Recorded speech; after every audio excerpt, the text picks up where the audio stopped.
So, what does AOC, the Kraken, Greta Thunberg, and Revelation 11 all have in common? That's right, they're all discussed tonight on the Up Your Dialogue podcast. This is the Up Your Dialogue podcast. Hello, everyone. Welcome again to the Up Your Dialogue podcast. A little bit different this time, and we're actually video instead of audio. It's our first video podcast. My name is Ellie Londi, and I'm here with the other host of the podcast, J. Scott Harden, and we are coming to you in full screen here. We're going to have a typical podcast like we usually do, just not the audio variety, but the video variety, and we're going to be talking about really whatever has interested us over the course of the last week. We do have a political topic, as well as, believe it or not, a topic that is religious-based, as we actually had an agnostic read the Bible this week. So that's interesting. If you have not listened to our audio podcast, you'll know that our podcast here, what makes it unique is that we have a couple different lenses that we see the world through. We have the agnostic lens, and then we have the Christian lens. But we often come to very similar conclusions, which is interesting. Jeff and I have been friends for a very long time, and we have had many conversations realizing that we can come to the same basic ideas and conclusions, even though we do have different worldview lenses. And this is not something that you find typically in these type of podcast world, or even in conversation with your friends at work, maybe. In podcast land, you have maybe someone interviewing somebody, or you have people that are just talking to themselves. They agree on everything, and they're just kind of talking in the mirror. Or you have people shouting at each other, or you just have a podcast where someone's just giving an opinion, maybe. But on this podcast, we actually have discussion. We have dialogue. That's why it's called Up Your Dialogue. And we have a dialogue between two people that are co-hosts of the podcast that have two different lenses, but we're talking about topics that, maybe we may disagree, or maybe we may agree. And sometimes we don't even know until we get to the end of it. But it's always a good conversation. So we decided to press the record button. And I think we've done over 20 podcasts in the audio version. And so now we're going to give it a shot with the video and see if you like it, see if we like it, and see how it goes. So typically what we do is we'll have some sort of kind of intro thing, whether it's political or not, and we give our opinions on it, and then we kind of go from there into whatever the other topic might be. And sometimes there might be two or three topics. Sometimes we have a conversation and we just keep going, and it goes into different directions that we weren't even planning on. But we usually come to some conclusion at the end about the state of things or where things are. And oddly enough, even though we have different worldviews, we often agree on more things than we thought. That's why we thought it might be beneficial to the listener to see that we don't always have to have arguments and disagreements, and not able to have a dialogue that comes to any type of conclusion. So I hope you enjoy the video. Hope you enjoy the podcast. What we do now is I send it over to my co-host of the podcast to give his initial ideas, and then get us into the first topic of the night. Okay, I think I'm ready. Are we, You're on. Oh, wait. All right, good. Okay, welcome everyone up to Dialogue. This isn't our first time sitting down at a table together, but it's been a long time because we do not live in the same area, but now we can set up and have a live meeting in the same place. So hopefully that may add an element. It's a more natural element because Ellie and I didn't meet on the phone. We met at a table discussing mostly data and how it can be measured and what stories and narratives can come out of it, what it means, and how to find it, things like that. Now we arrive at the same table once again, and as we always do, there are events that have taken place this week in America and in the world, and one of them that I noticed, although not every news outlet covers it very much, but by and large, one of the things that came up this week, yesterday or the day before, was this settlement, wherein listeners will remember that LA and I are a little bit political data nerds and wonks, and so we like to go over ranting about election and pre-election and debates and discuss. 2020, of course, was a pretty famous American election. And there were some disputes as to how the votes were measured. It was controversial at the time to say that there had been some shenanigans in the voting process, irregularities. Some people called it fraud and a stolen election.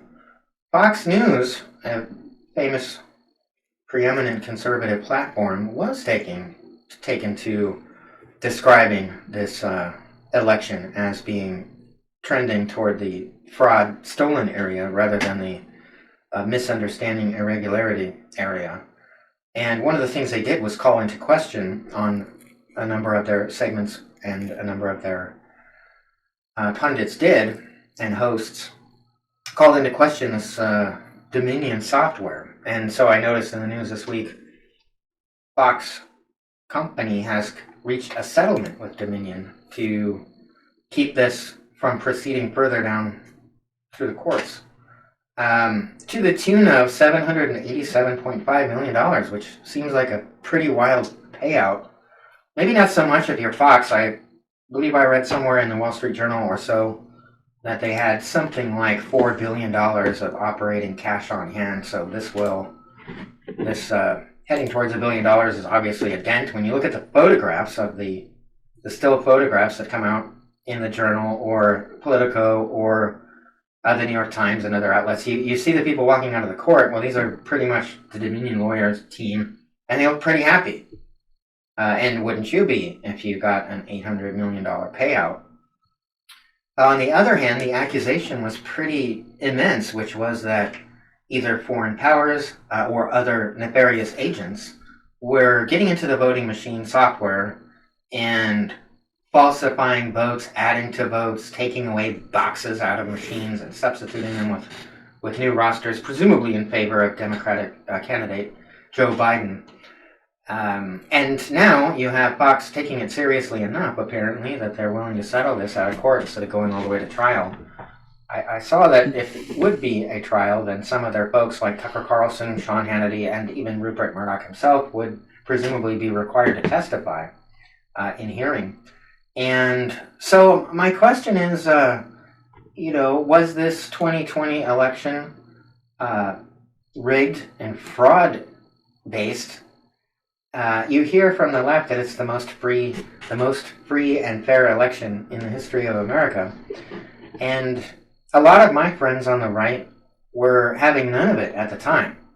My own personal view was to respect the results of the election as given, unless we found for sure a smoking gun, a black box, a chest buried in the bottom of the river with all these names and addresses of voters who had been done wrong. But in the absence of clear proof, it seemed to me that drawing all this attention to something like electoral crimes and frauds would be too far without the kind of evidence.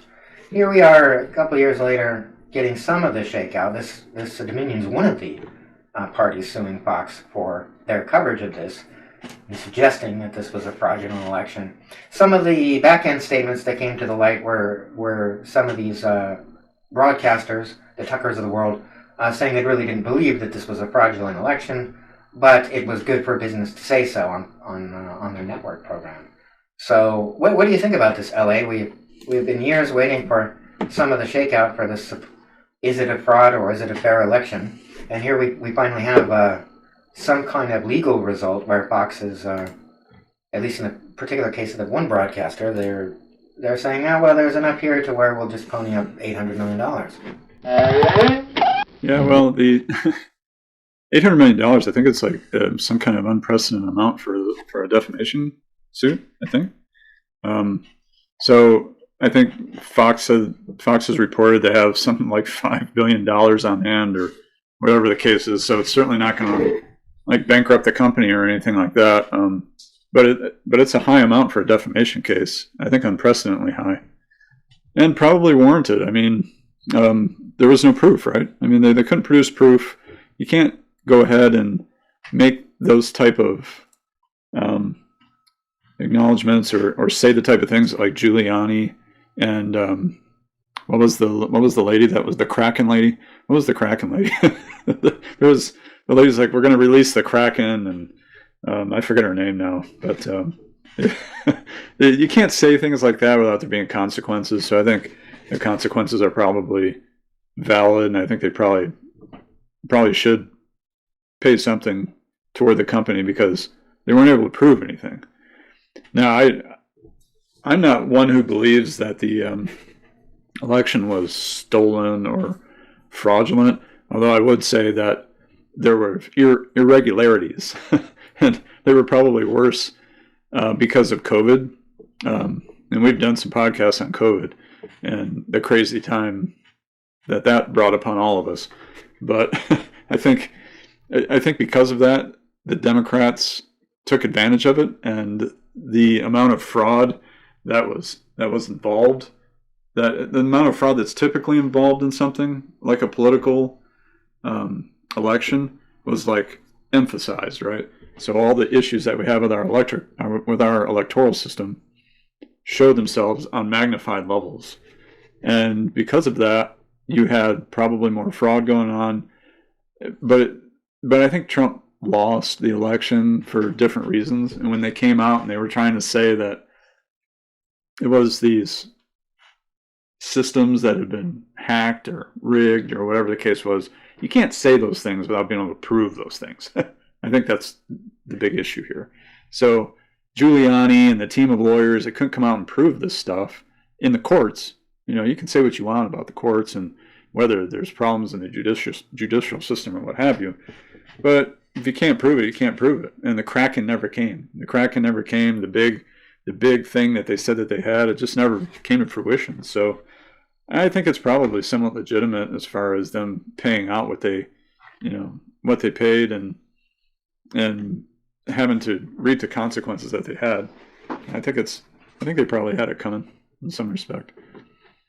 I feel like the Donald was on board with this fraud theory too, with this stolen election, and there were a whole bunch of court cases that came out, as LA points to.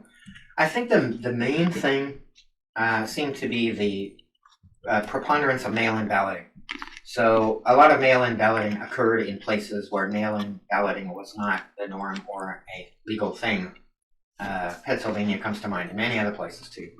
Other states like Arizona, we had mail-in balloting long predating 2020, and nobody really drew such a focused attention to it being fraudulent. But I think these mail-in ballots obviously were favoring votes for Biden.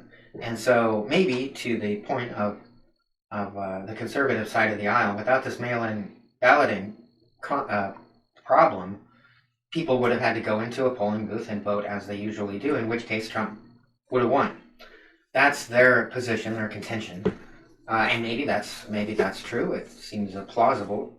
But then when you have thousands and hundreds of thousands or millions of votes being mailed in, and they mostly go Biden, then you could see that in key districts and key states, it could impact the outcome. Of course, that was related to COVID, right? So if we didn't have this pandemic, the mail-in balloting thing would have been rushed through in many places. Some places, you're supposed to have the permission of the Secretary of State, others with the legislature, and sometimes I got a little bit crossed up legally.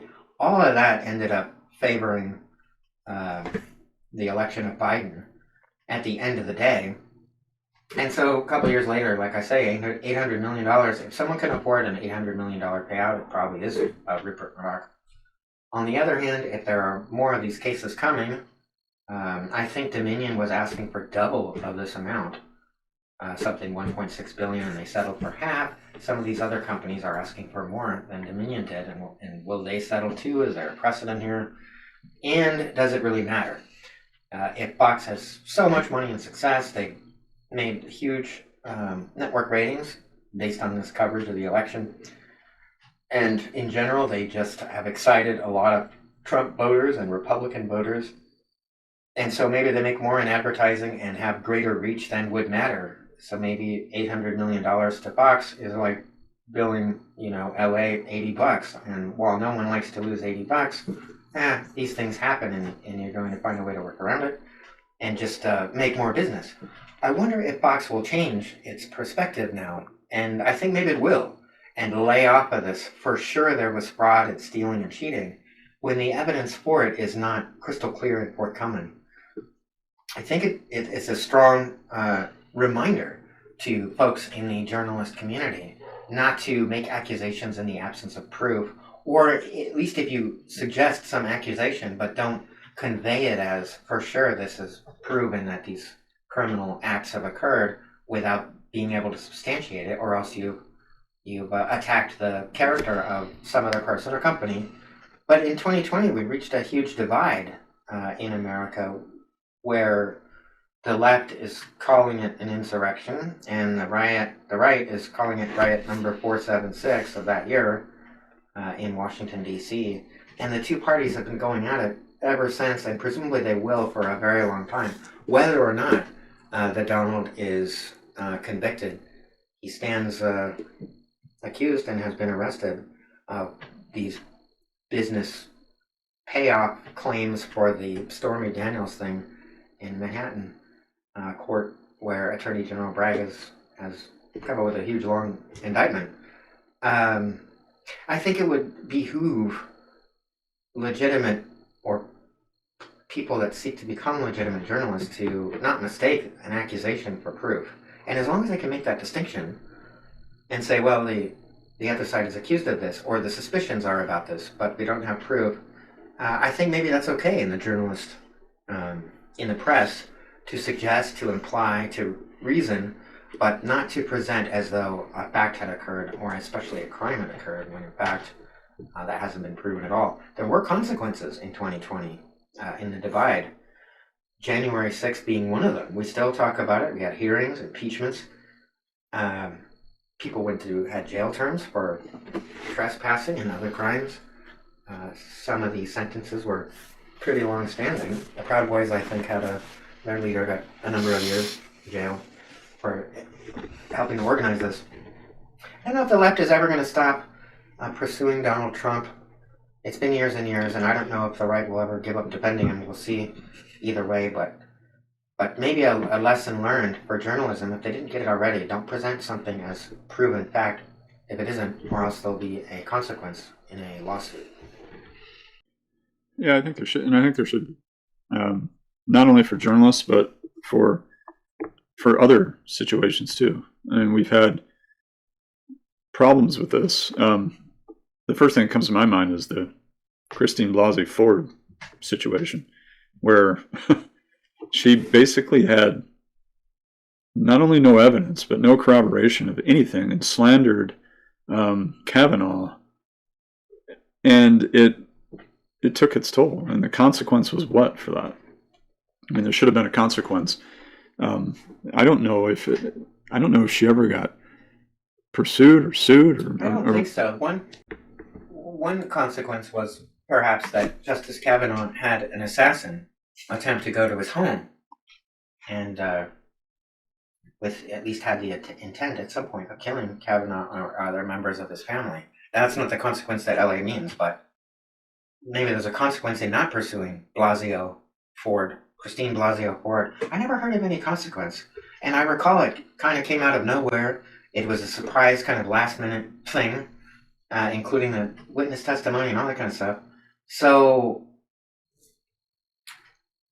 she accused Kavanaugh of these crimes, sexual assaulty, rapey type crimes, from decades prior. I didn't see anything in terms of evidence. I didn't know what kind of evidence would exist 20 years later or 30. Maybe photographs or a film or some kind of an admission, but none of that stuff ever happened. Yeah, there was another person that came up and said, I was there and I saw something, and then she was discredited, and it wasn't allowed. But in the end, I mean, it was all just out of her mind. There wasn't just like we're talking about. There's no proof.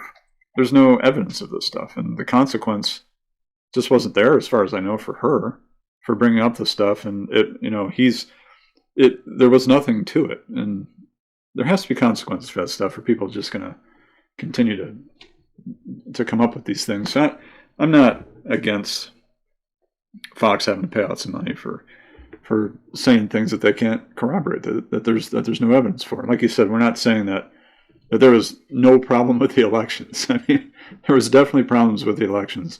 There's definitely issues with the voting, the mail-in ballots, definitely. And there are probably issues with voting systems too. It happens every election, but it was magnified because of what happened during COVID.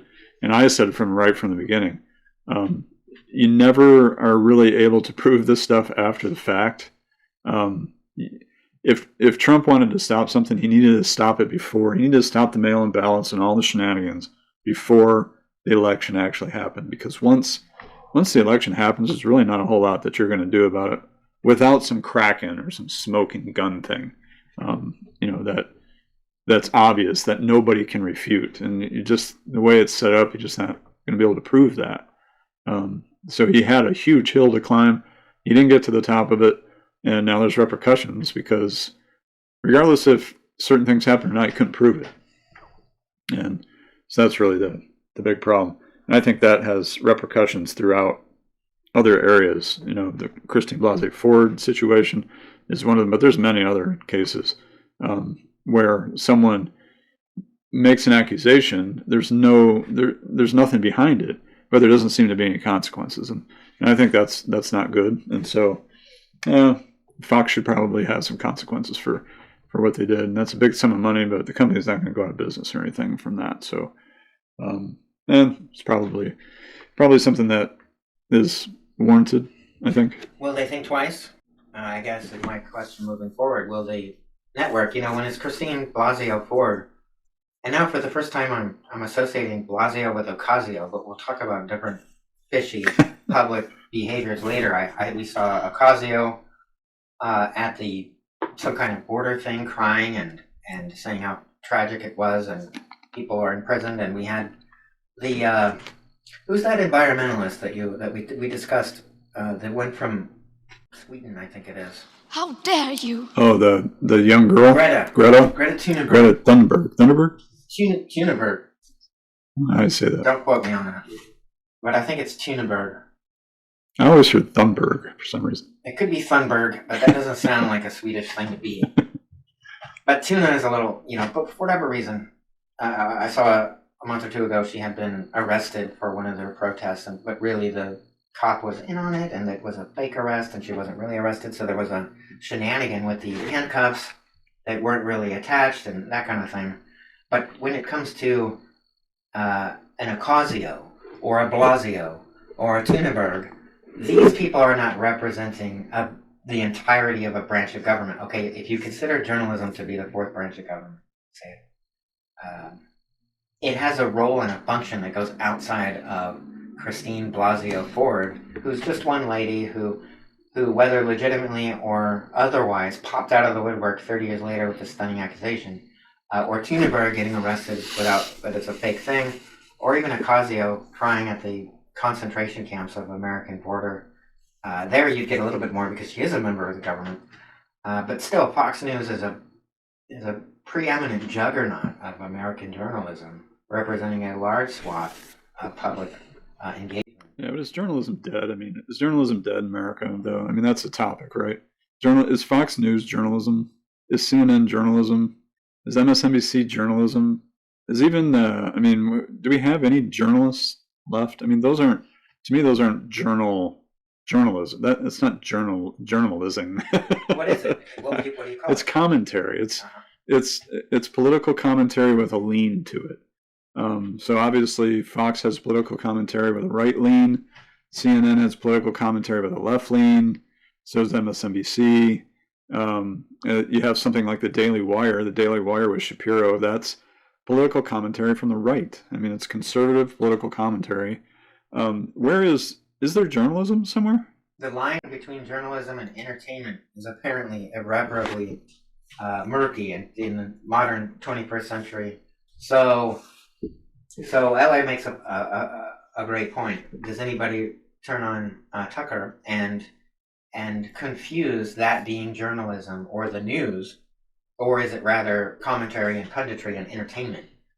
If it's entertainment only, then why shouldn't they lie about it and say whatever they want to? This could be a Saturday Night Live skit or some cartoon or anything else. Why even approach it like that? But I still think these major networks and newspaper and online outlets, some of the major ones, are still trying to associate and trying to, nobody gets up on CNN and says, I'm the vice president, or I'm the anchor of the CNN entertainment network, right? So that's not how they're identifying themselves. Hey, we're the entertainment show.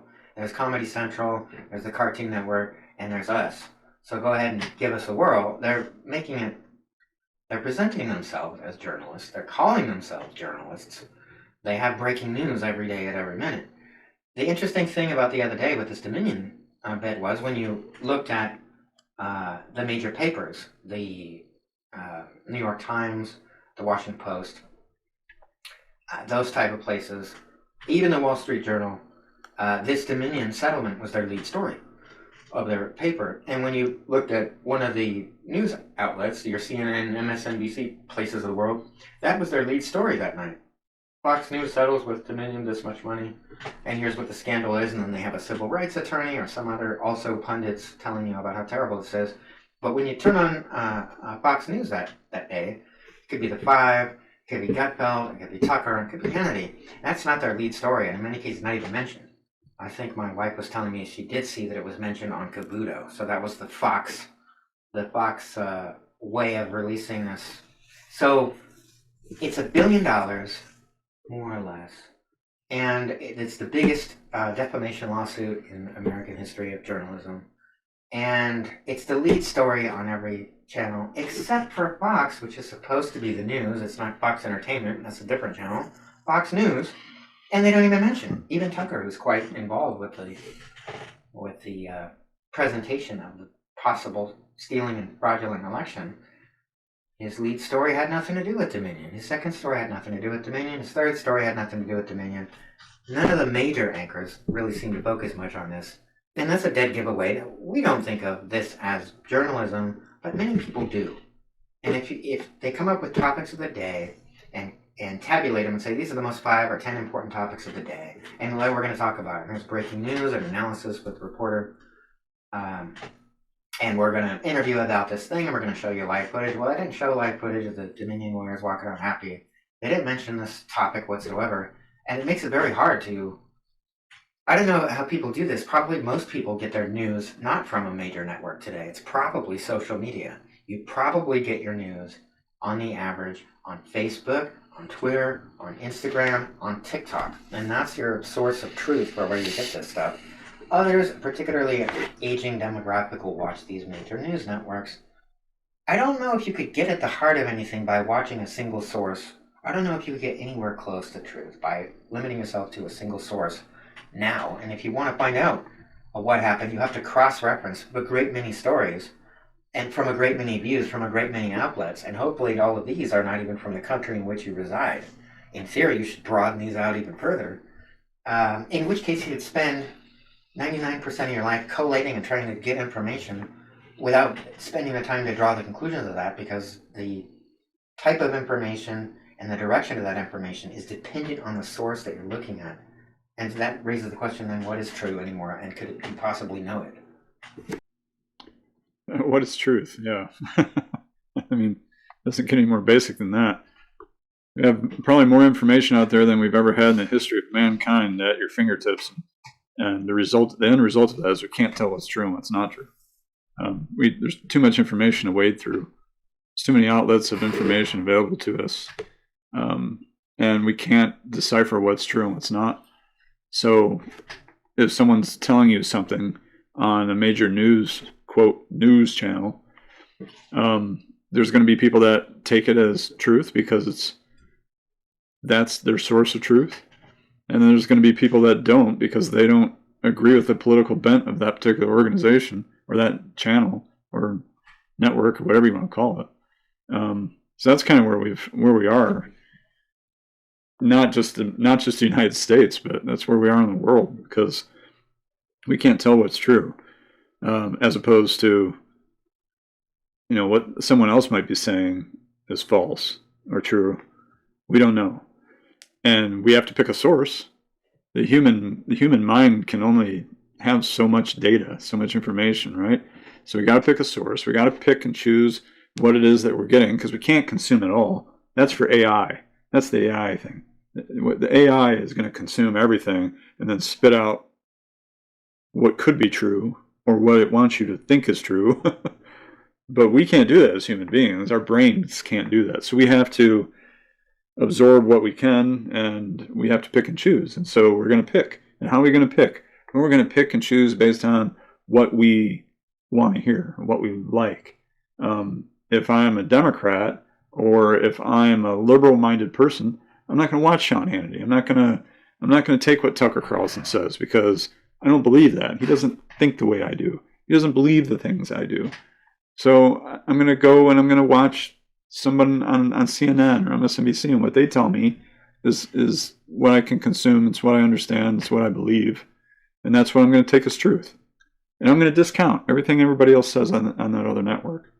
The problem is that you don't have a journalistic outlet that can rival anything that is, quote, fair and balanced, that is just telling you the pure raw data. In our world, it's the data world. Just give me the raw data and let me figure it out. Let me write the queries, let me grab the information and sort it all out, type thing. And then I'll come to my conclusions. It's not like that. It's feed to me what I want to hear, and then I'm going to process that, and I'm going to discount what anybody else is saying. It's not journalism. It's a cross between entertainment and politics.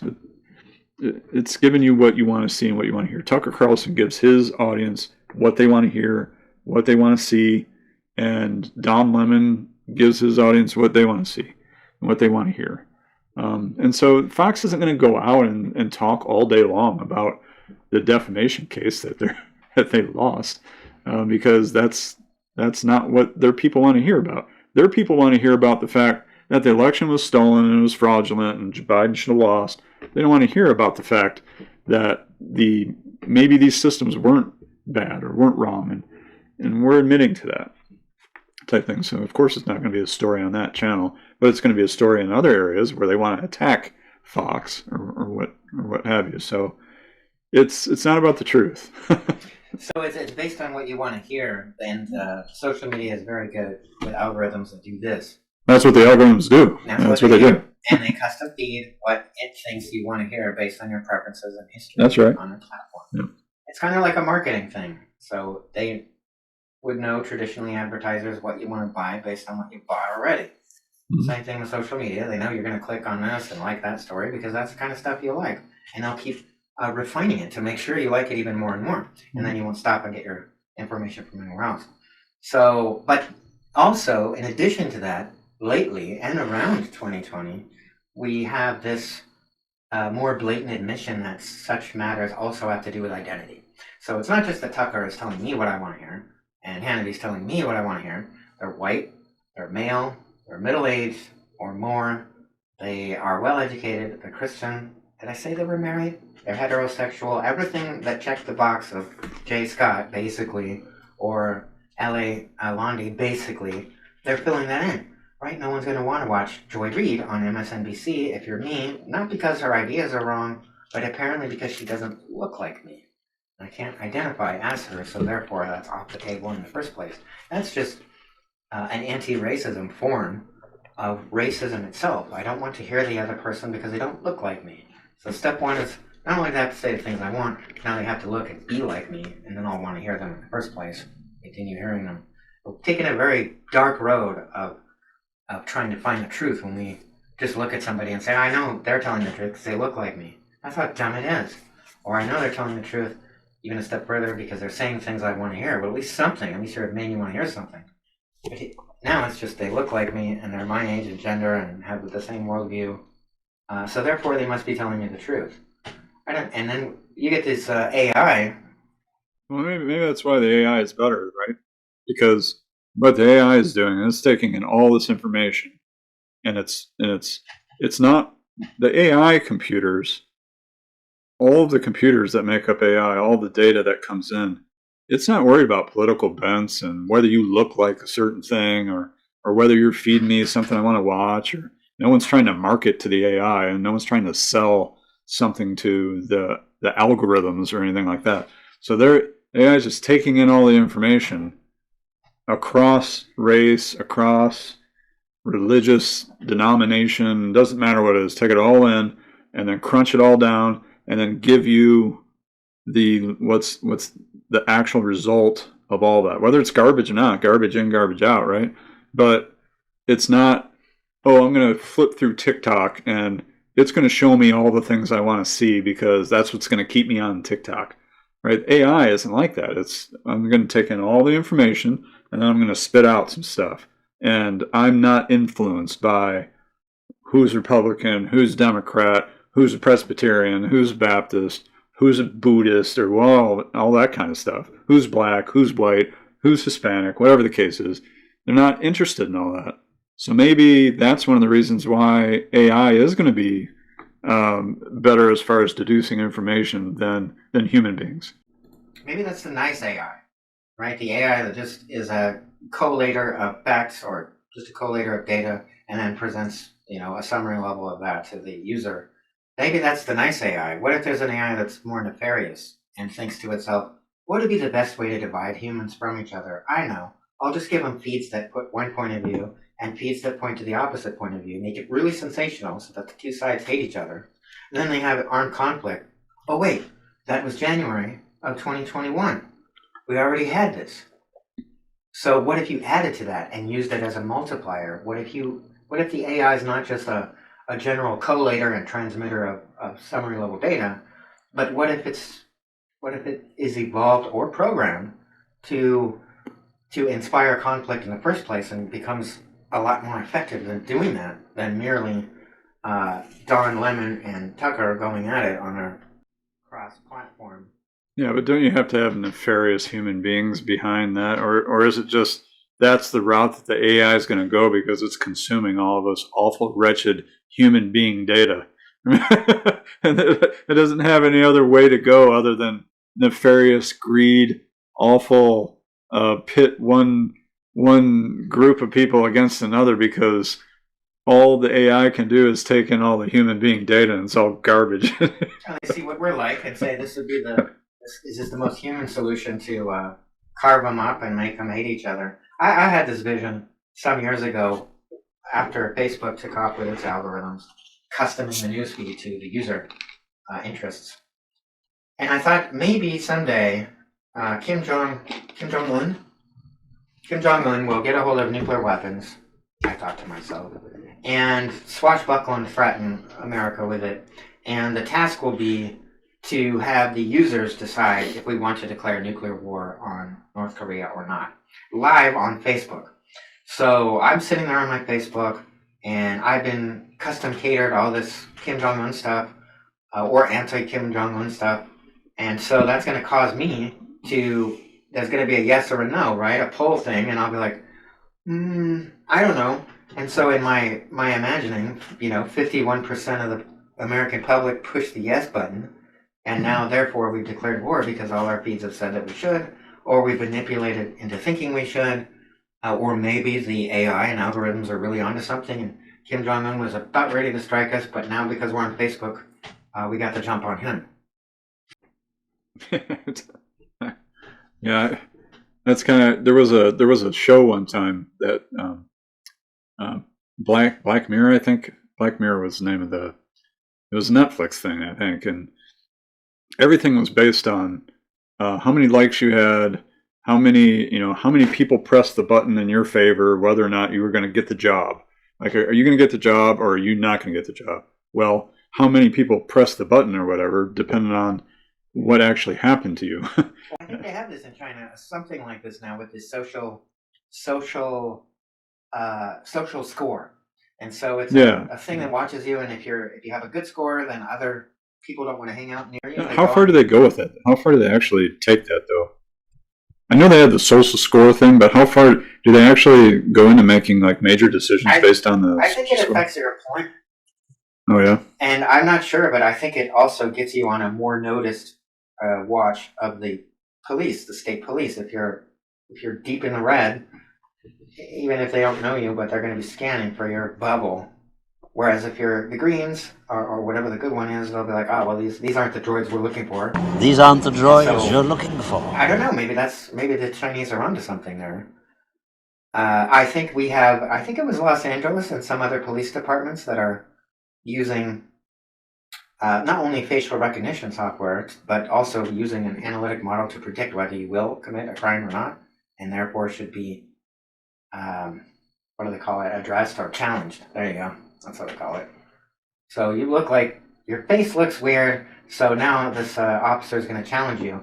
And then if some kind of conflict occurs, then was the officers were right because you were the bad guy, or were you the bad guy because you got messed with by the officers? I have no idea. Yeah, and this is the problem we talked about in other podcasts, right? About there actually not being absolute truths and absolute things that we understand and know absolutely, right? This is where we've kind of got to this point where it doesn't really matter what's true or not. It doesn't really matter if you've actually done a thing or not. What matters is what everyone else around you thinks that you are, or what they think you've done, or if they've liked what you've done, or what they say it is that you've done. I mean, that's kind of where we are, and that's what has allowed the idea of the algorithms determining things. And why Elon Musk says that we're not ready for AI. We're not ready for where that's going to take us, because if you don't have a set of core understanding of things, then you can basically just be kind of pushed to and fro with the way the wind blows. You got to stand for something or you fall for anything type idea. I think that's where we are. Basically don't stand for anything, so we fall for just about anything that comes along our way. Whether it's an algorithm that tells us something's true, or not necessarily something's true, but an algorithm that shows us something and then we believe it because it's what's in front of our face, instead of us being able to critically think about, well, is this actually true or not? Is what's being presented to me true or false? I mean, how do you really come to that conclusion if there really is no truth? It's just whatever we accept, because we are the autonomous human beings. There's no God. There's none of this stuff going on. It's just whatever we come up with is what is. And so then we can make it whatever we want it to be. And that's the trouble with AI, I think, ultimately. From my perspective, and this idea of this defamation case and people presenting things that aren't true and there's no consequences for it, and we bring all this kind of around full circle to what's the problem with it. The problem is, well, we don't know what actually is true anymore, and it doesn't matter. All that matters is this person saying something about me that's false? Well, it doesn't matter. All that matters is, what does everyone think about it? How many people press the like button? Like, I go out and I punch Jay Scott in the face, and it's on video, and everyone sees me punch Jay Scott in the face. But do I get consequences for punching him in the face? Well, it matters. It really only matters about what people think about what they're seeing, right? Am I a white guy? Is he a black guy? Is he a white guy? Am I a black guy? Does it get news or not? Does the algorithm feed it to me in a certain way that makes me think it's okay, or puts it in a different light? These are all the things that we're surrounded by. We've kind of lost the idea of what actually is the true thing going on behind the scenes. LA needs a source of truth to support I do. his worldview. I need a source of truth. He needs a source. Everybody. I gotta have a source of truth. I'm a Christian. I have to have a source of truth, and it has to be that way. and I'm not going to sell it for anything less. If there's not a source of truth, then we descend into relativism.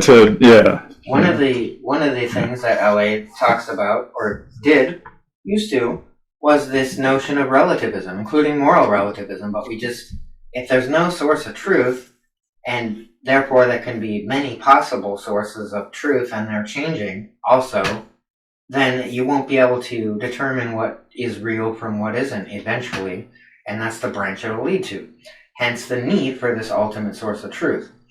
So I think we will talk about the need for the source of truth and what that might be. And also, I'm curious to know, what is this Elon Musk hope to put on the brakes of the AI suddenly revealed? He signed a document, and some of these industry and technology leaders are on board, others not, that we should put a brake on this AI technology. And we will find out in segment 2 what that's all about, and then get into it.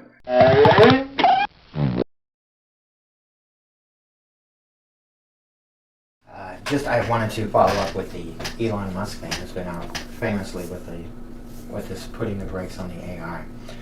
Does Elon Musk know something we don't? Well, you could pretty much bet on that if you've seen his work over the last decades. Pretty amazing thinker and inventor and beautifully intelligent person. That being said, his AI game is a little behind the times. And so Musk has been very busy in the last years with SpaceX and Tesla and elsewhere, Twitter. And I don't think he's probably focused the bulk of his attention on artificial intelligence because he's been managing other segments of businesses, famously. Whereas there are dedicated units of AI intelligence development at places like Microsoft and Google and in China and elsewhere, and they're ahead of the curve on that. They've been primarily focusing on that, some of these companies, for a while. And so do we take Musk's warning about AI putting the brakes on at its face value, or do we associate it with a little bit of bias that Elon Musk is really telling us we don't have the infrastructure and R&D to develop the latest AI code right now at Tesla, SpaceX, and Twitter. So therefore the entire industry should put a brake on it until we catch up. That way we don't lose out on other competitors. Musk says we're not ready for AI. He's on record saying the reason that he's putting the brakes on is because he doesn't think that we can handle it as a human population. We're not ready for it. I don't think he's wrong. But discussions about the nature of AI have been occurring at industry conferences and technology conferences. There are moral branches of conferences. Even Sam Harris, we mentioned earlier, has been a speaker at these conferences for years. And Elon Musk wasn't part of that. So he's out of the loop. Not to say that he's wrong, and not to say that he's out of the loop intellectually. I just mean as an infrastructure for one of his companies, he's not going to be able to capture the market share that is coming with ChatGPT and other AI branches that are being developed, not only in America, but across the world, and in particular in China. So if you get American companies to put the brakes on AI, the Chinese are not going to put the brakes on their AI. And that means their AI is going to be a generation or two or three ahead of American AI. And do we want something like that? Well, this has been discussed and bandied about by popularizers and scientists in that area for some years. We only recently hear more about AI, but from Musk. But we've heard from, people like Nick Bostrom about for the last 10 years about the same topic and where it could lead and branch into. Life 3.0 is a book famous in this regard in such circles, with an intro about how AI becomes AGI, a general intelligence, artificial general intelligence, and what would it do to preserve its own species, and in what ways, and how these would be unimaginable to humans. So the thing about Musk's recent statements is that they've all been heard before, just not by him. And now that the other companies have gained traction and ChatGPT is on full thrusters, you go to Microsoft Bing and it, I think, has a button now that you can just press and you get its version of ChatGPT on the actual browser platform right now. And so when does technology have the motivation to put the brakes on? We had something a little bit like this in World War II with the Manhattan Project, where many scientists had been involved in the process of theorizing and breaking down the parts and eventually coming up with an atomic weapon. Well, if we don't, then would the Nazis have in their day and in their way, would the Soviets have in their day and their way?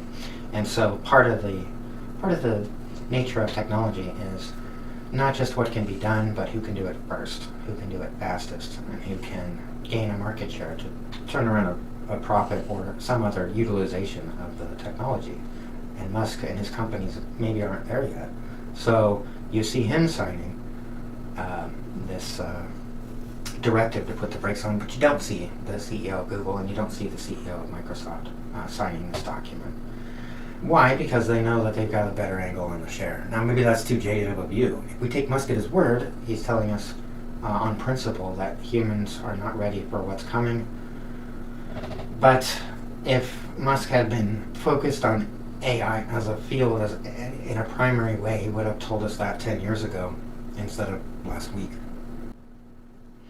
Yeah, possible. It's the same type of thing that we're seeing with TikTok and trying to ban TikTok. You know, are they really concerned about leaking Chinese, American secrets to the Chinese through people that are flipping through videos and, watching people eat or watching people's feet or, singing songs and dancing? And if China gets a hold of this material, oh my gosh, and you get the only thing that Republicans and Democrats have agreed on, and probably since the Gingrich days, is that TikTok needed to be banned, right? And come to find out, why is that? Well, because Zuckerberg and Google and these guys are going after the politicians to crack down on TikTok because TikTok's taking their market share. TikTok's the 150 million Americans on the TikTok platform, and they're starting to lose their advertising revenues, stuff like that. So, to your point, I mean, is that why Elon's saying what he's saying? Is because it's actually Elon's the one that's not ready for AI instead of America or the world or human beings or whatever the case is. It could be.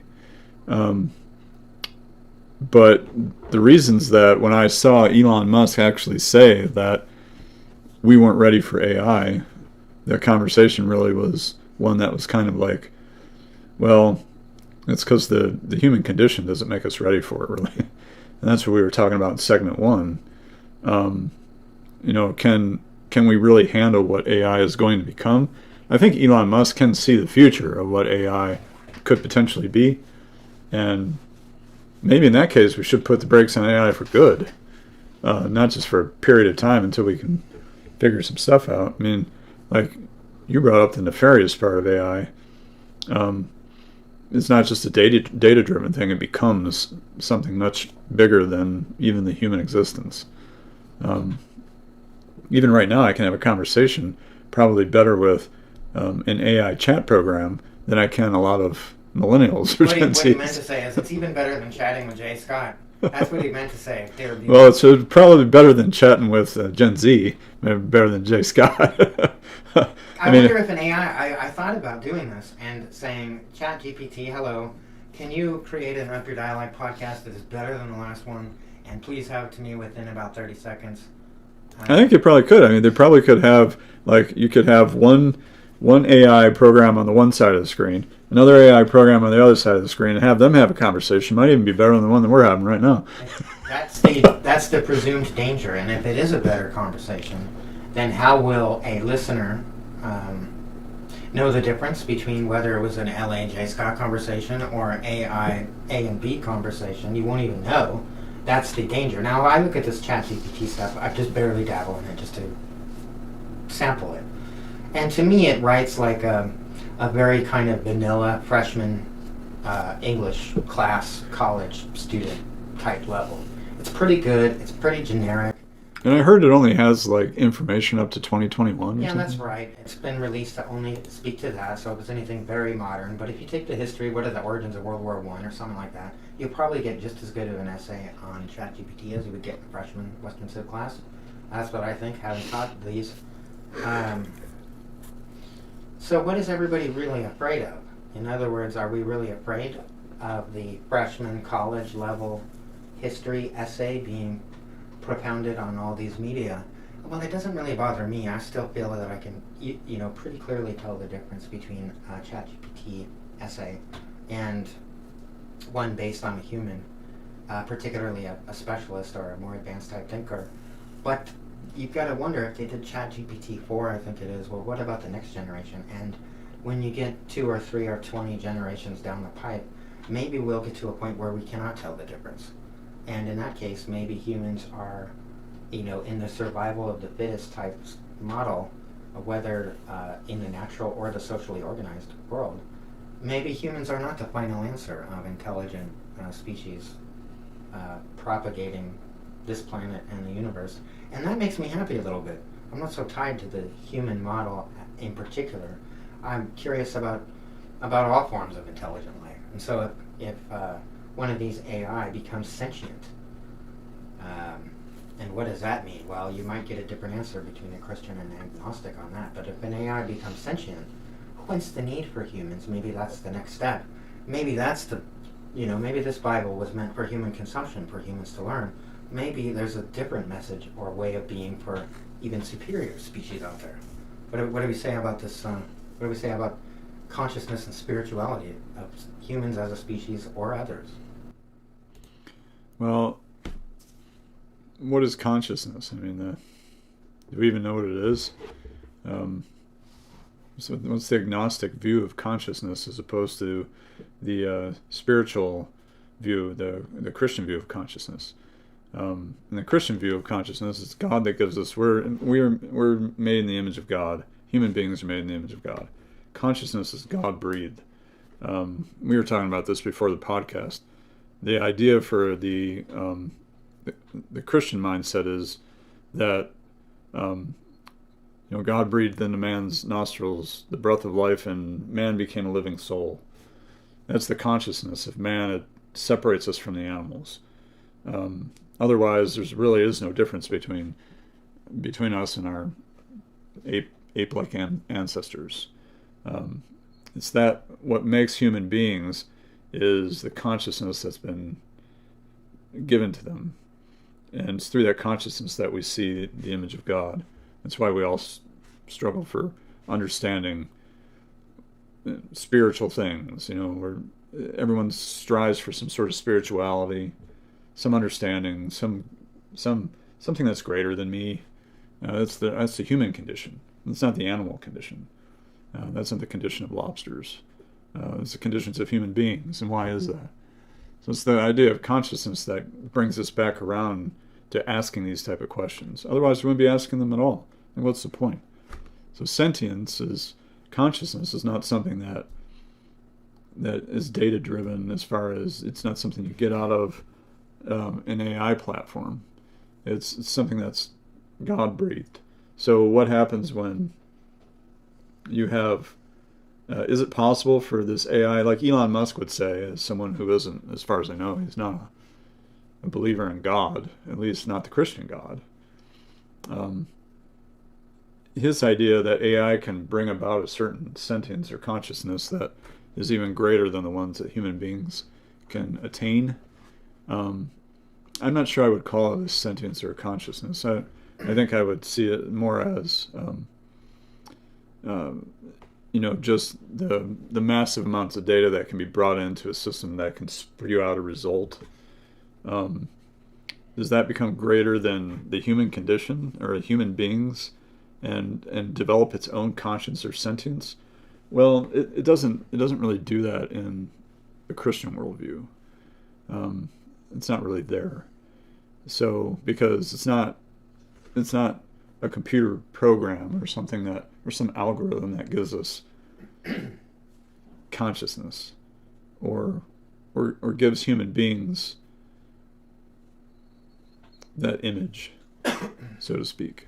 The key word I take away from this when I consider the Christian model is soul. The soul, and that was brought up by L.A.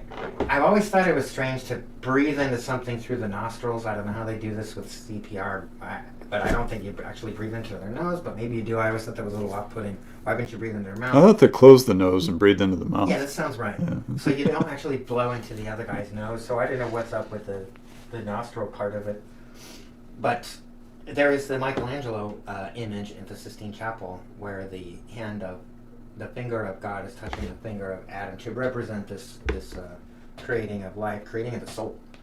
And so the Christian worldview is going to be focused on the soul, and I can be specific for the agnostics in saying what is consciousness and sentience.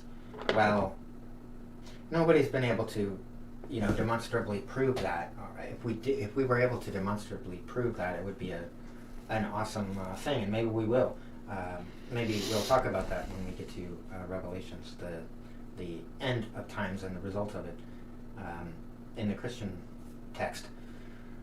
So, but for having sampled some of the ideas from the fields of psychology and also animal behavior, what could be considered as sentience are a couple of things.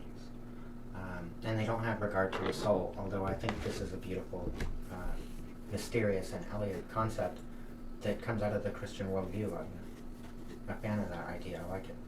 But if you're not a Christian and have such a worldview, is the creature capable of pondering its own death before it occurs? That's one of the two. So when you deal with a lobster, does it ever think about its own death before it occurs? If I turn left instead of turn right, will my death occur? Or what is that death going to look like, and what is it going to feel like? If next week I get eaten by something, what is that experience going to be like? And the pondering and imagining of that is one sign or determinant of consciousness in the field of psychology.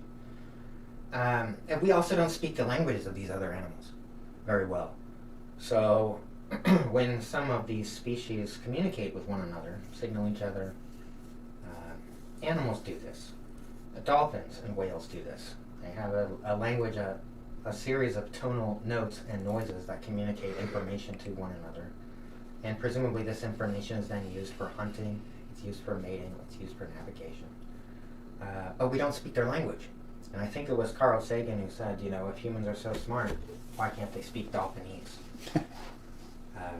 A question that I liked. If we are so smart, and these dolphins are communicating with each other, why do we not have the dictionary for what their tones and noises mean as we do with humans? So if a dolphin was pondering its own death, being my point, how would we know, because we don't speak its language? So it's going to give some chatter and noises and sounds to us, and it could be telling us, hey, I've been thinking about my own death and the issues of mortality, and this is what it looks like or feels like in my imagination, and I wanted to share that with you. LA. But even if it was trying to do that, well, you'll never know because you don't speak Dolphinese. But that shouldn't presume that there isn't a language of dolphins. It just means that we're unable to communicate it very well. And there are branches of science involved with trying to depict the communication of dolphins. I don't know how they do it with lobsters. So this is one factor in the idea of a sentience. The other is, does it pass the mirror test?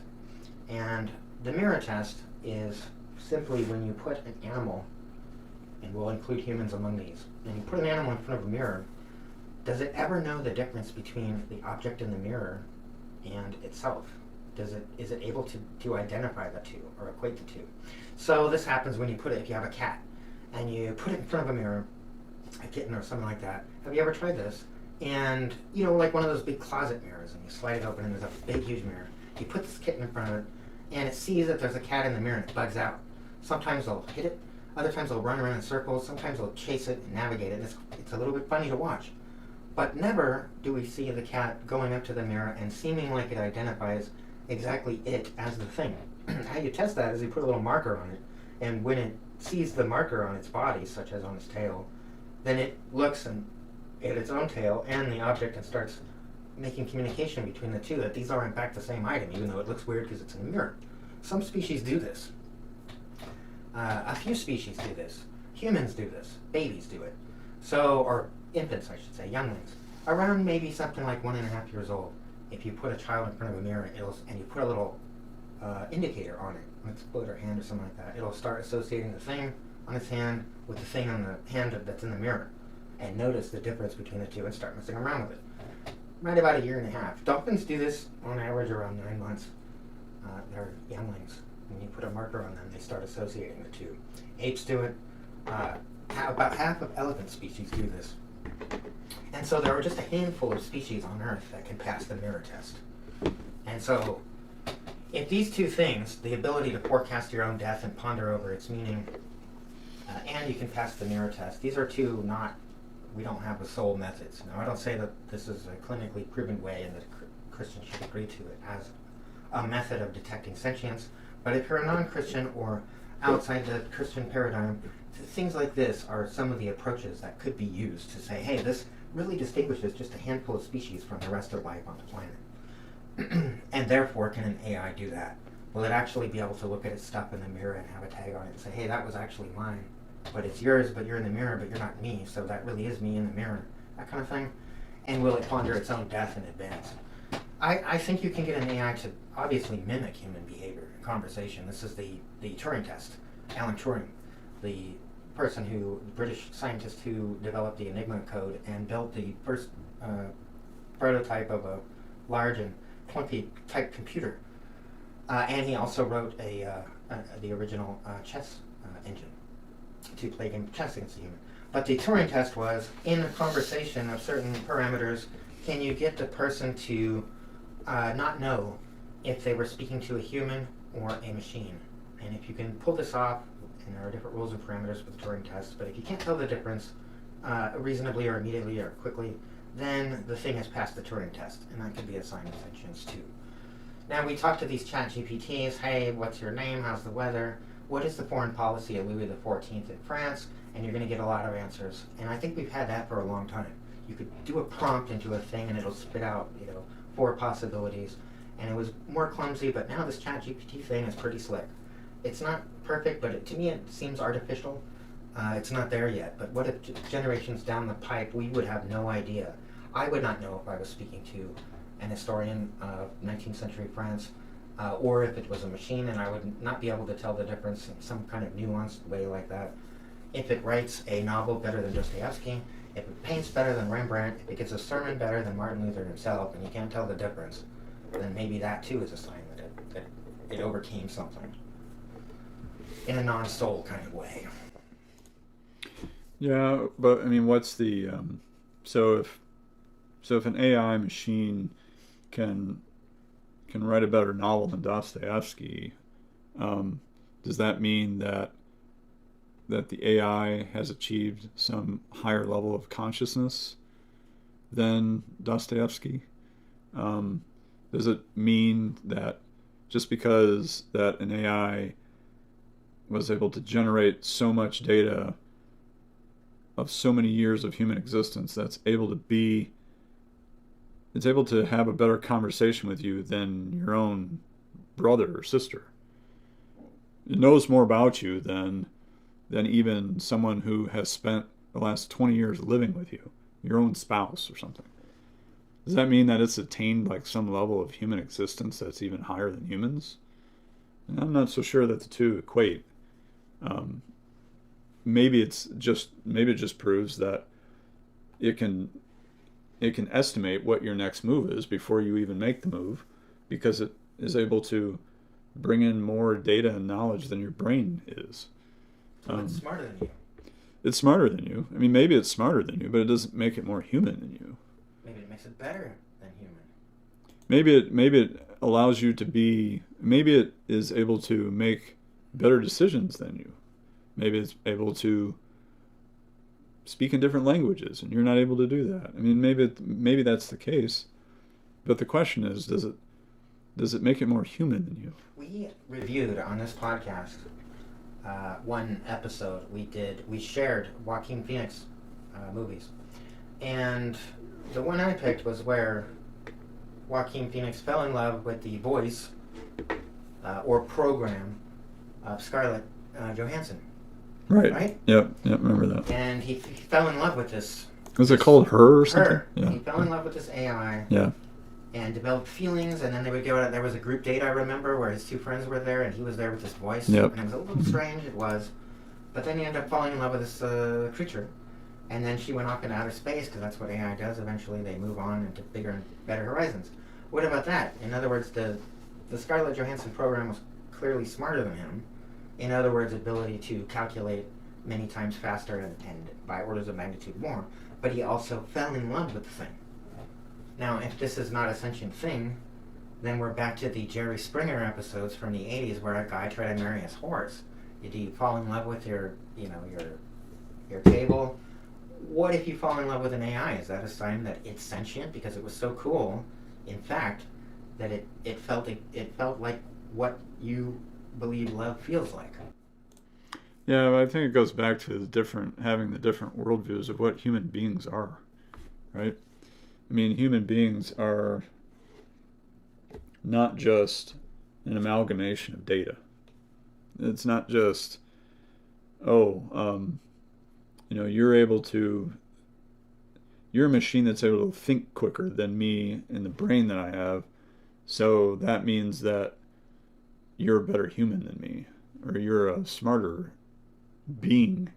Like, is an AI a being in and of itself? Can it create its own beings? What if it does? What if it spawns little AI babies, which generations 7, 8, and 4 million and 7 and 4 million and 8, and eventually these things have all these neurons, and they give a better lecture than Martin Luther. I know we're talking to L.A. Laundie here, so anything that gives a better lecture than Martin Luther, or even if you really want to touch a nerve, audience, you talk about Calvin. If this thing can write a better sermon than John Calvin, what is LA going to do about that? If the AI can write the Institutes better than Calvin, then you might be talking. Now he's saying, well, maybe the sentience thing will have a. Well, okay, maybe. So. In that case, we'll revisit it. We're going to talk about, if the AI is going to start pulling out stuff like, predestination and start talking to me about those type of topics, then maybe we'll have to rethink it. Now it says here, I was looking at Revelations, and we hinted that we would discuss just a small piece of this book of the Bible. But I'm like that. I have read Revelations in my youth, long ago and far away, but I haven't really revisited it. But I was, aside from looking at chapter 11, which came up because LA was doing some teachings about this book and chapter. But I also kind of skimmed through to the end of Revelations just because I thought to myself, hey, what are the last words in the Bible? I should pay attention to that just to see how how it wound up as a work. And hey, maybe the AI will write a better Bible than God did one day. Maybe it'll write a Bible that is just better for AI. Sam Harris said that even he could write something better than the Bible. Yeah, so I imagine that the AI would be able to write something better than Sam Harris. We're still waiting, Sam, on that. Yeah, maybe I'm waiting for Sam Harris to come on the LP the Dialogue agnostic podcast. thing, and I'm waiting. I will enjoy the much more comprehensive and better book, including morally better. But to this point of the AI and how the Revelations winds down, this is what happens if you change the book. That's how they ended. LA knows all about this. But for those of us who are not so well versed, this is how they end the Bible. The entire Bible ends with Revelation, its last book. But then at the very end of that, in Revelations 22, you get the final statements. And I like this, and it's very handy, and maybe this will help shed some light on LA's thinking about this AI and its implications for the soul and consciousness and sentience. But it says at the end in Revelations 22:18, I love this because he's not going to object to this next statement of mine because I'm just reading from the Holy Book. He's not going to object to anything about it. J. Scott is talking about Revelations 22:18, and it says. Yeah, but Christians, they debate words in the Bible between each other all the time. So. They do tend to quibble, don't they? These wars of religion and. Yeah, it's not like you can just read something out of the text and then everyone's just going to fall in line because it's there. At least they'll listen, though. They won't just be like. Yeah, they'll probably listen, but it doesn't mean they have to agree with you. Well, these Christians didn't seem to be having disagreement either. In 22:18, it says, "I testify to everyone who hears the words of the prophecy of this book. If anyone adds to them, right? If you add to the Bible, if anyone adds to them, it says in 22:18." God shall add to him the plagues which are written in this book. And if anyone takes away from the words of this book of prophecy, God shall take away his part from the tree of life and from the holy city which are written in this book. And it just basically gives you grace after that. Grace be upon you. So the last thing in Revelations basically is, if you add anything to the text, you're in big trouble in a plague and horrible way. And if you take away anything from the text, you're in big trouble and things will be taken away. So don't mess with the text of the book. That's right. I read that correctly? You read it correctly. That's right. The best thing about the Up Your Dialogue podcast is we get agnostics to read the Bible. Do not add anything to the holy book. I don't know what the Mormons, I don't know what's up with that. I don't speak for them. They have their own book. They added all kind of things to the holy book. Well, they have their own book. It's the Book of Mormon. They have their own book. Yeah, so to me that counts in the adding on of things. It counts for me too. So but they would just say that they have their own book. They're going to get plagues, and they're going to be taken away from the holy tree of life and all this other stuff. That doesn't seem like a good route, Mormons out there. Now, maybe you know things that I don't, and I hope that's true. But if you look at Revelations 22:18 and 19, the Bible's not having things being added to it and things being taken away. Now, you could also note the conflict in the early church, what we know as the Catholic Church, where the certain books were selected to be included or withdrawn from the Bible, including one where Jesus and the Mary Magdalena was at the prostitute with cast for stone lady. I think they had a sexual thing with, I don't know what, they had their own list of books that were placed in the Bible and then taken away, and there was a ruckus among the popes and the bishops and things like that as to which things were to be included or not included. So I think the books of the Bible themselves may have not always been identical either, and that's probably not a good idea. Well, you have the Apocrypha, that you'll find in some Who was Holy it? Scripture. Wasn't Timothy, but it was one of these guys. They had their own book with this Jesus, Mary Magdalena thing. And then they included Thomas, the Book of Thomas. That's what it was. The Book of Thomas was in the Bible, seemingly, but then it wasn't. For reasons unknown to me. There is a process that actually went through, and there's different things out there that you hear about how the council just got together and decided what the Bible would be, and that's really not how it shook out. There was a process by which that we came to understand what the Bible was. It wasn't human beings who just said, "Oh, we don't like Thomas, but we like John and we like Matthew, so we're just going to do this." It didn't go down that way. It was, here are the books that from the people who actually were with Christ, and you had to be a disciple of Christ, or you had to have an intervention with Christ, like Paul, for your books to be included.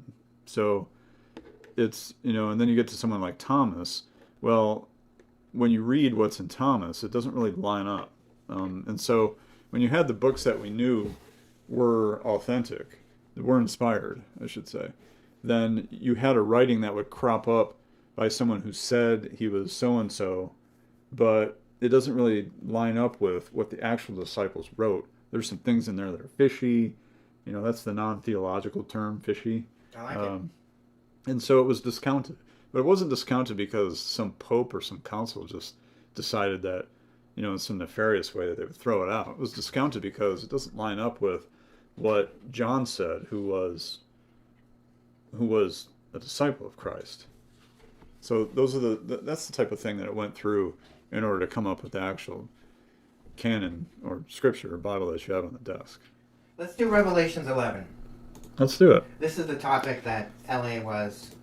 If Christians debate Revelation, the book Revelation, and like books, and then an agnostic picks up and reads it and gets an idea of what he thinks it means, and we're going to hear that right here on the Up Your Dialogue podcast. That's right. Apparently there've been all these Where else debates. are you going to get that? Apparently there's been all these debates about Revelation. And There still is. And I hope chapter 11 in particular, I have no idea, but I hope... Chapter 11, and let me just set it for the Up Your Dialogue listeners, whether you're a Christian or not.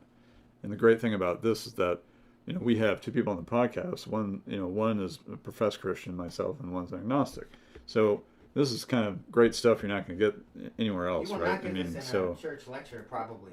Yeah, you're not going to. I don't Well, think so. I'm sure you're not going to get the agnostic view of Revelation That's chapter right. 11 in any kind of church. This is In fact- groundbreaking in stuff. fact, for you just Christians so- out there, now- you can hear this. Yeah, that's right. And also because if you are a Christian and you know anything about Revelation, you know that it's, number one, it's the least preached book of any book in the Bible.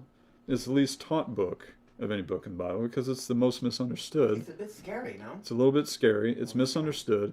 And a lot of Christians, the majority of Christians, I would even dare to say, only know what they know about the book of Revelation because of what they were told. They're too afraid to actually study it or read it or understand or try and understand it. They watched Left Behind or, the movie thing about the people disappearing or whatever. Or they listened to Jack Van Impe when they were in the 80s or something. And they read the back, or at most they read the back of the Schofield Study Bible at some point. Well, But it's very... There's pits of fire, there's stuff in it, right? And numbers so... demons and dragons and all this stuff. Yeah, right. Preachers don't want to preach it, and teachers don't want to teach it, and also because there's a lot of debate over it, and not Christians don't just simply agree on everything that's said in it. So it can be cantankerous and things as well. Who wrote this this book of Revelation? For people who don't know, including me. So John, the Apostle John, wrote John Revelation. Baptist? No, John, who wrote the book John, Ah, and 1st, 2nd, and 3rd John is said to have written Revelation. And historically speaking, he wrote it on the Isle of Patmos, where he was exiled to by the emperor at the time. So he was exiled to the Isle of Patmos. He's basically breaking rocks as like an 80-year-old man on this island, and he received these visions from Christ. It's a revelation of Jesus Christ, and he wrote them down. so he didn't eat some kind of a weird plant and have a crisis. He didn't eat a plant, or he didn't open up a hat and see something in the hat or anything like that. He was the preacher of the church at Ephesus, and he was banished to this island by the emperor of the time, and that's where he wrote the book. And it's the same John who wrote the epistle John. So there's a little bit of context, and when you get to chapter 11, it is a little bit confusing on a first reading, or at least a first serious adult reading. So I hope that's understood. My theological perspectives on this are limited, but I did read the chapter, and I read it carefully and attempted to keep an open mind as to what it might mean in a forthright way. And I remember that LA was. Oh, the other thing I was going to say though, real quick, is that the Revelation chapter 11, Revelation is the least preached book, and Revelation chapter 11 is one of the two hardest to understand chapters of the book. And so it's a great treat tonight to see what someone who really has not studied the book has to think of a specific chapter that's the hardest for anyone to even interpret. This is the only physical book that I own. I want to do the Donald Trump thing, but that's not how it works with me. And my mother gave this to me when I was 9, and I have kept it. And by the time I hit 2023, I had renounced all physical media. Books, even the journals and works that I write myself are now in electronic form, not by type, but there's a translation handwriting thing that I use to capture the experience of writing on paper, but it comes out digitally, and then this can be translated into text and things like that. So I keep to the old traditions in the extent of using a pencil-like object and a paper-like object, but I only kept this one relic of the long-lost days of physical media. I don't think the AI is going to have collections of this type of thing either. They have bulk data, so I'm sure an AI would consume every edition of the Bible that was ever released in probably 5 seconds and then tell you what it thinks about.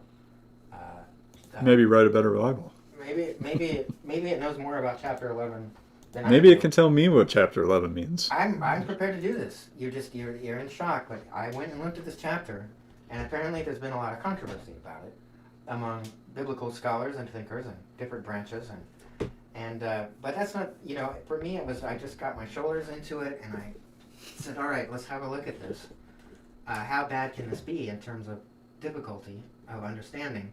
And it was difficult, and it still is. I make no pretense about understanding chapter 11, but I remember L.A. was talking about these witnesses. There were 2 witnesses in the chapter, and so there was some grappling that L.A. was having during his own teachings with these 2 witnesses. So I kept that in the back of my head, and I said, J. Scott, keep your eye out for the 2 witnesses. When you get to that, give us special attention. And so I did. I read the thing, and I kept my eye out for the 2 witnesses. And it says, and I'm not going to read the entire chapter, but I'll just get you to the part with the witnesses, and then give you my theory as to what was meant by the text about the witnesses. And then we'll see. This could be anything. I might get punched in the face, depending on how this goes, by a scholar of such matters, whereas I just stumbled upon it. And yet that does. I actually worried sometimes when I teach this stuff, or when I talk to other Christians, that they're going to punch me in the face, to be honest. If you get it wrong. because there's highly tenuous debates over this type of stuff within Christian circles, believe it or not. So I think our conversation about it will actually be less tenuous than my conversation with another Christian. Well, I just don't mean to be sacrilegious or affronting to anybody's spiritual belief with my theory here. It was a forthright idea. it was well intentioned, not maliciously intentioned. So you're getting my vibe on that. And so this is chapter 11, the first few verses of it. But it says, "There was given to me a measuring rod, like a staff, and someone said, 'Rise and measure the temple of God and the altar and those who worship in it.'" So here I'm imagining somebody with a stick or a measuring instrument, and then there's a temple, and you have to get your stick out and say how many feet or yards, some kind of measurement.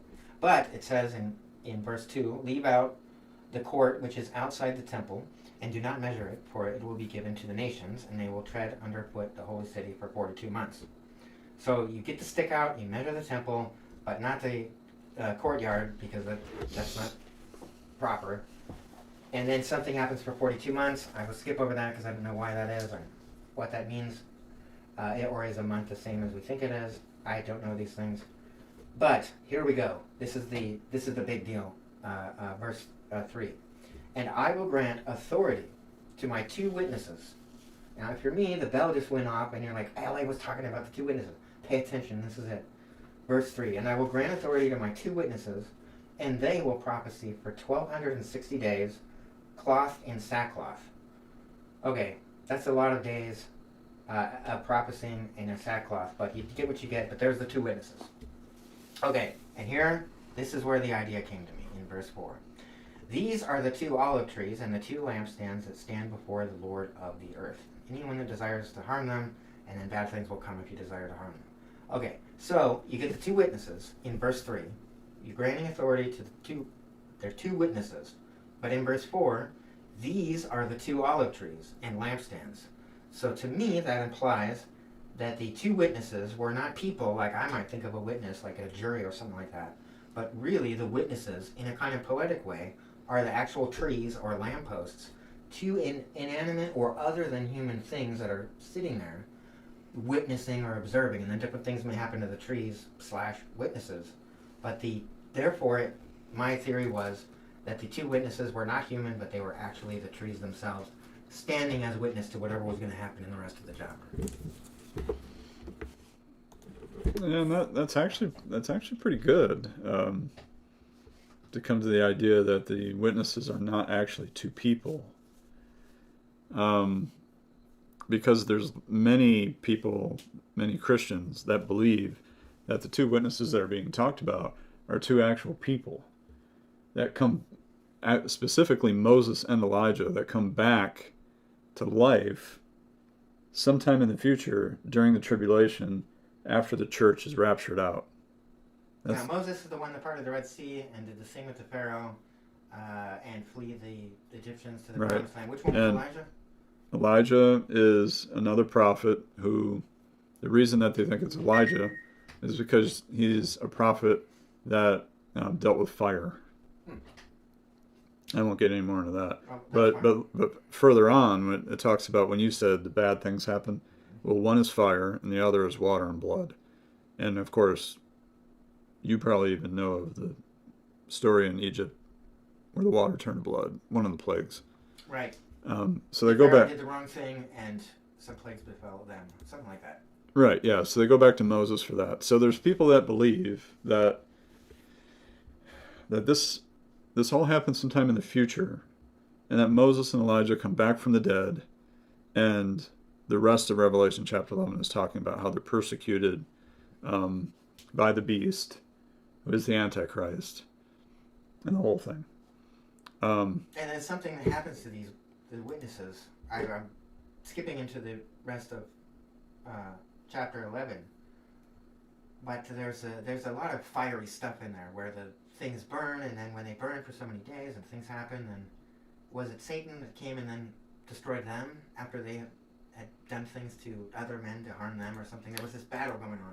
Yeah, well, it says the beast is out of the pit, persecutes them, and they actually die. They're killed. And then God brings them back to life.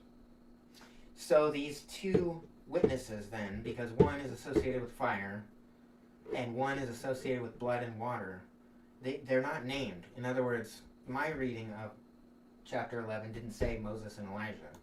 Correct. There was talk about Sodom.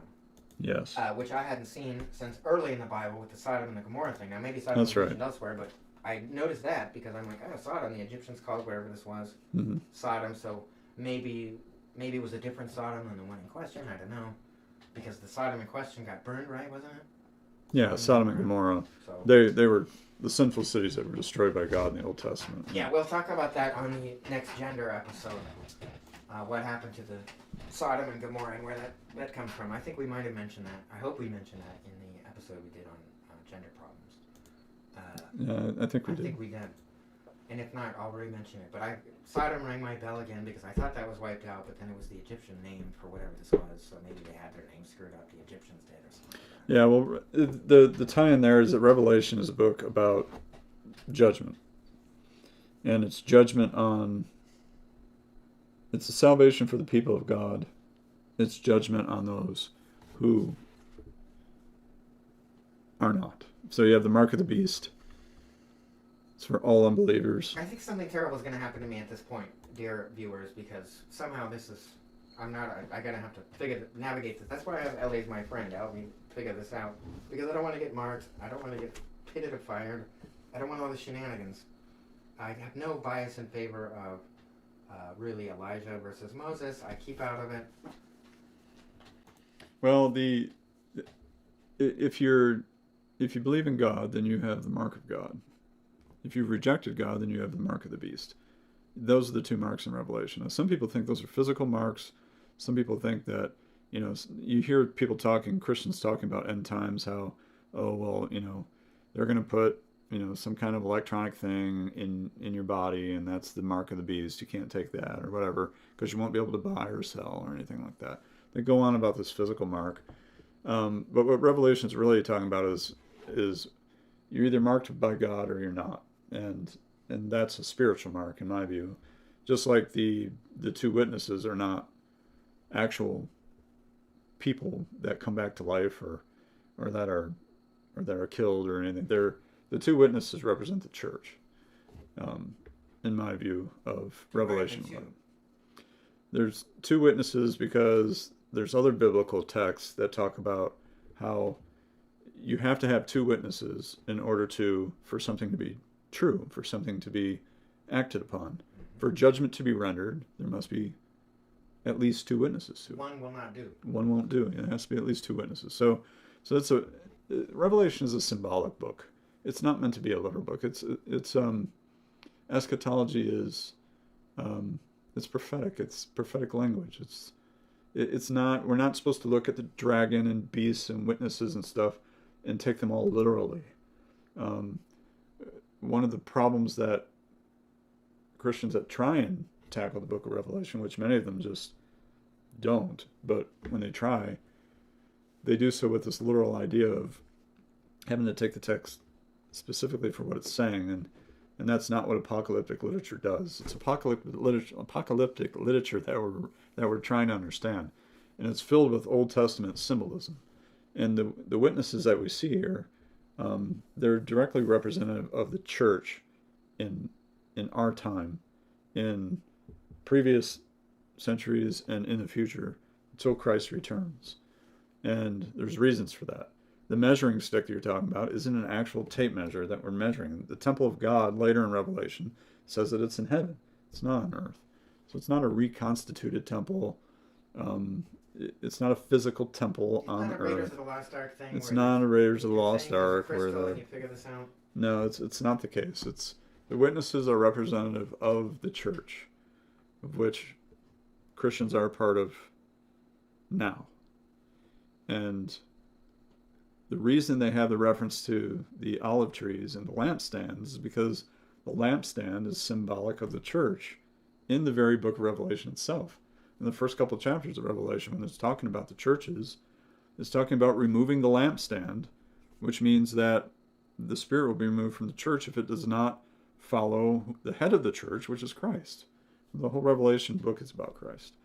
So, in the olive trees are representative in the Old Testament for the giving of the Holy Spirit. It's what it represents. You plant a tree, you hand somebody a stick, or with olives on it, or something, or you grow some olive trees in a garden, and then it's symbolic of a soul. Well, it's the anointing of the olive oil Now we're getting that somewhere. that we're talking about. That's what comes out of the olive tree is the anointing oil that's put on a king, or what the case is with that.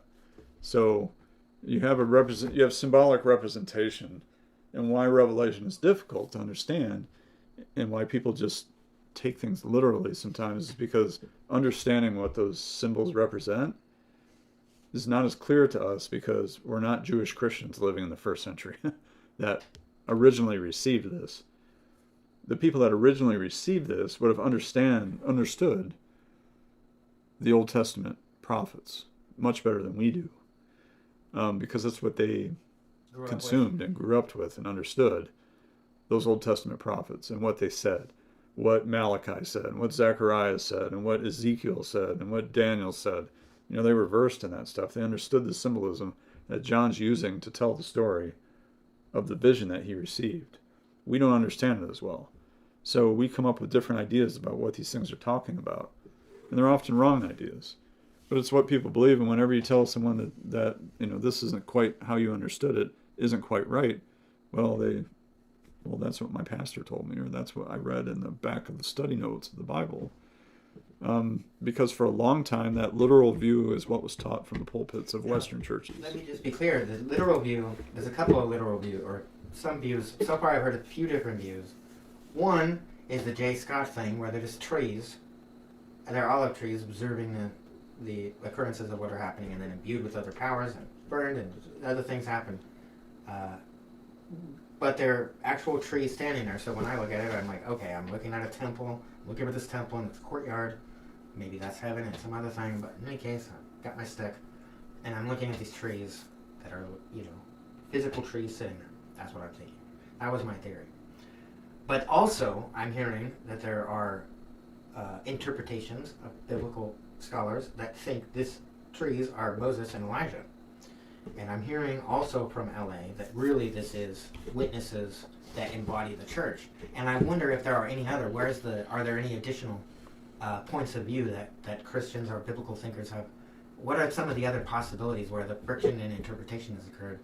If not the two literal trees, if not Moses and Elijah, if not the church representative as needing two witnesses, are there other interpretations too? There are. Go over? There's some people that would say that it's not Moses and Elijah, but it's Moses and Enoch. And the reason is because those were two people in the biblical stories that never died. Wow. Moses was translated. And what does that mean? Moses comes back on the Mount of Transfiguration with Christ too. God buried Moses. No one knew where the body was. It says it in the account. So he wasn't buried like everybody else was. And Enoch was just taken to heaven.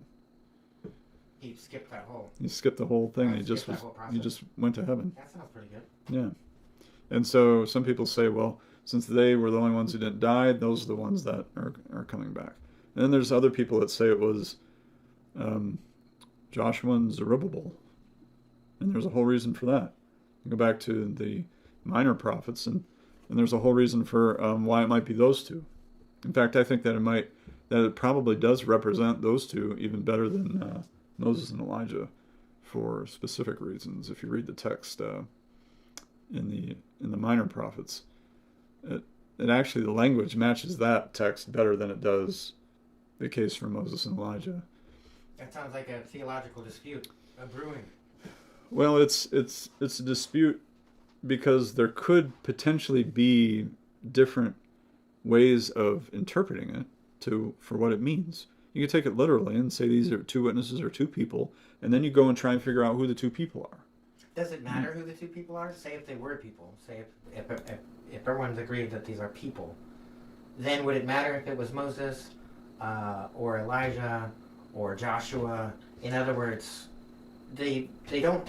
Whoever John writing this didn't put the names, and maybe because that's not important. It doesn't matter which two. Well, it's not of utmost importance who the people are or who it represents. What's more important, what's I think of the utmost importance in this particular chapter, is to understand that the church is going to go forward in our time, as it does now, and it's going to be attacked by evil. And that's what we see going on, and that's what we see continuously going on, and it'll continue to happen till the end. The outer court is overrun by the Gentiles, as you read it. Now, to understand that, you have to understand the Herodic temple of its time and how it was laid out, and why John's talking about the temple of God versus the outer court. Why is he mentioning that? What's the point of it? Well, it has a point. The point is that the temple of God, which is in heaven, is where Christians are safe, they're sealed, they're not being attacked because they're in the temple of God, they're in heaven. The church on earth, in the courtyard, which in the Herodic court, you had the temple, which nobody could go in except for the priest. You had the outer court of the Gentiles, where Gentiles that were converted, but they're not Jews, they can't go in the temple. And so that's the court. It's believers. It's not unbelievers. It's believers there. Believers that are going to be trampled over. It's the church on earth. They're going to be trampled by the outside, by the enemies of God, for the entire time that the church is present. So if you're one of these Gentiles in the courtyard, you don't want to be there when this happens. In theory, you'd rather be in the temple, if you could be, because you don't want to get trampled on. Yeah, you could say that. I mean, if you're dead in Christ, then to be absent with the body is to be present with the Lord. Okay, so if you go to the temple, because that's the kingdom, that's heaven, that means you will have had to have died, right? Unless you're Elijah, was it, or one of them. Right, because what's the New Testament version of the temple? The New Testament version of the temple is the body of Christ, which is the people of God on earth. Okay, so in that case, you do want to get trampled, in the sense of, if you do get trampled and you're a believer, you're going to go to heaven. Yeah, well, I mean, you're a martyr in that case, and the martyrs are under the altar in Revelation chapter 7, if you can't read that. There we go. There's more. The martyrs are under the altar of the temple that we're talking about here in heaven, saying, we were killed for your cause. When are you going to avenge us? Pretty much. And so he says God says when the last martyr comes in the door, then judgment comes, and that's what we're talking about here. We're talking about judgment in Revelation. So the worldly church, the church on earth in any case, is to be under attack. Right. Now, there's people that don't believe that. So there's people that believe that the church is raptured out and saved from any type of end-time persecution. I think that's a bad interpretation. But there's lots of people that believe that. Lots of people that are waiting for the rapture to come so that they don't have to be attacked by the beast, evil, Satan. They're going to be spared from that. God's going to pull them out of that. I don't believe that's what the text is saying. So I think that the church, the persecuted church, happens all through history and will continue to happen until such time as Christ returns. Well, it seems as though the church, collective churches, Christianity in America is you could say it's under attack in today's world. One could view it that way, or other people are just drifting away from it. It seems like I hear more people are not identifying as Christian at this point in history than in any other in American history. Yeah, I think that's the case. It's definitely proven in the numbers. It's a fact. And we're all about truth and facts here on the Up Your Dialogue podcast. So Christianity's on the decline. Church membership's on the decline. But I think you had a lot of probably false Christians. Never were. And that's because of, a lot of Christian in name only type stuff. I think as we get towards the end, then it'll be more clear. It'll be more clear. False Christians and false Christians camps might be. Yeah, I think so. Mm-hmm. Well, there you have it. Apparently nobody that we know of thinks that it's two trees that are just sitting there observing the event. No, but it's actually closer to the real thing, where it's not actually two people. It's but then you have to think about what do the trees and the lampstands represent. So yeah, the you were halfway there. I was ready because I like the poetic notion that that things happen and trees or Yeah. other natural. Well, if things you would have can went be back and read the first 3 to 4 chapters of Revelation, then you would have known what. Well, You would have known what the lampstands are, at least. Yeah, I missed the lampstand part. Clearly, slapped down on that piece of it. I ignored the lampstands and just focused on the trees for one. And I think if I have witnesses, this is a flagrantly probably non-Christian sensibility, but to me, if 2 witnesses are required, then why can't they be 2 dolphins? Maybe they have intelligence too, or why can't they be 2 sentient AIs, or even 2 trees? I don't know what their intelligence is at the end of the day. Well, it actually goes back to what we were talking about prior, which is it can't be dolphins because, at least in the Christian worldview, because they're not made in the image of God. Nobody stuck their mouth on their nostrils and breathed a soul into them. That's right. Type of thing. That's right. Nobody. Because who would want to really stick their mouth on a dolphin? I mean, that's fair enough. I have no idea. I don't know. They're It kind sounds of cute, and they're kind of cute. I mean, I'd rather put my mouth on a dolphin than like a jellyfish lobster, or you a don't wanna do lobster or that. something. Yeah. They'll pinch you. Who would want to put their mouth on a shark? How about that? Nobody Yeah, I don't ever, want to put my mouth on a shark. Skip that. The dolphin, though. I mean, I see dolphins swimming out in the ocean all the time. They seem harmless, I've been waiting to see Seem one cute. of these dolphins. And I don't pay attention as carefully as I should, but perhaps LA will point them out to me when they Yeah, discover them. we'll get to see some dolphins for sure. Yeah. Now that you're out here in the good old Carolina coast. The Atlantic Ocean is my new neighbor. So. Well, like I said, there's not too often that you get to hear Revelation chapter 11 on a podcast, let alone an agnostic reading of it, and then have a Christian who's studied it for many years explain it. So if you can get that on a podcast today or any other day, then you let me know. I don't think you can, but you get it here on the Up Your Dialogue podcast. Welcome everyone to our first video of doing this too.